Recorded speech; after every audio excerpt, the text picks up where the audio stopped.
Welcome to the Explainer. You know, if English grammar sometimes feels like a massive, messy puzzle to you, believe me, you aren't alone. Today, we're diving into the mechanics of one of the language's absolute foundational building blocks, this simple present tense. Okay, let's dive into this. Here's our roadmap for today. First, what are verb tenses? Second, repeated actions explained. Third, the base verb rule. Fourth, the verb plus S rule. And finally, practice your new skills. Section 1. What are verb tenses? Our grammar foundation. So before we really dig into the simple present, let's zoom out for a second. What do verb tenses actually do? Like, why do we even have them? It's kind of a fundamental question, right? But honestly, understanding the why here is the absolute secret to mastering the how. Well, a verb tense is simply a form of a verb that shows the time an action takes place. That's the whole shebang. It's a time indicator. Whenever you hear the word tense in grammar, I want you to just picture a clock or a calendar in your head. It's simply the language's way of pinning an action down to a very specific moment in time. Section 2. Repeated actions explained. Habits and routines. Let's move to and see how this builds.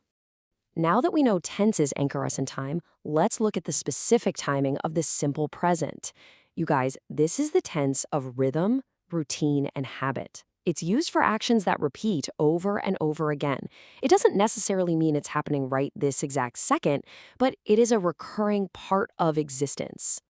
I eat breakfast every day. Notice the rhythmic pacing there? The phrase every day is basically a flashing neon indicator of a repeated action. Because it happens constantly, Monday, Tuesday, Wednesday, we use the simple present verb, eat. The exact same rule applies at the end of the day. I read in bed every night. The specific time marker every night dictates our tense. This right here is the core rhythm of the simple present in action.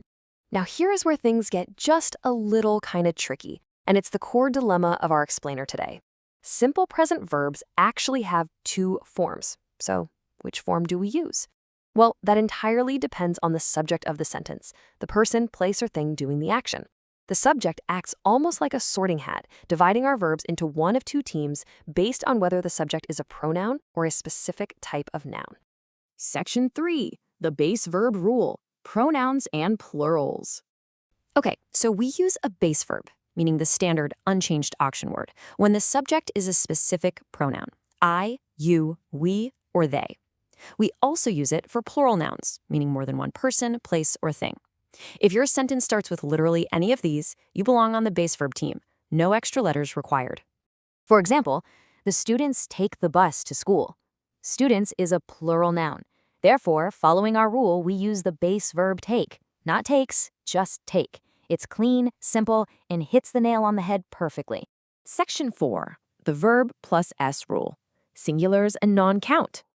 Now for this second category, we actually modify the verb by tacking an S to the end. We do this when the pronoun is he, she, or it, or when the noun is singular. But crucially, and people forget this all the time, we also use this rule when the subject is a non-count noun. Those are the things you can't easily count individually. Think about a non-count noun like snow, right? Snow falls from the sky in winter. You can't easily count individual pieces of snow. No way. So we take our base verb fall and we add an S to make it false. You've totally got this. And this brilliantly illustrates a really clear contrast in everyday language. When the pronoun is I, it's I walk to school. But shift that to he and suddenly it becomes he reads the newspaper. Do you see that? The pronoun absolutely forces the shift. The exact same contrast happens with nouns. A plural subject, like my parents, takes the base verb, drink coffee. But a singular subject, like my dog, requires that S, always sleeps. Consistently contrasting these rules is for sure the easiest way to cement them in your memory.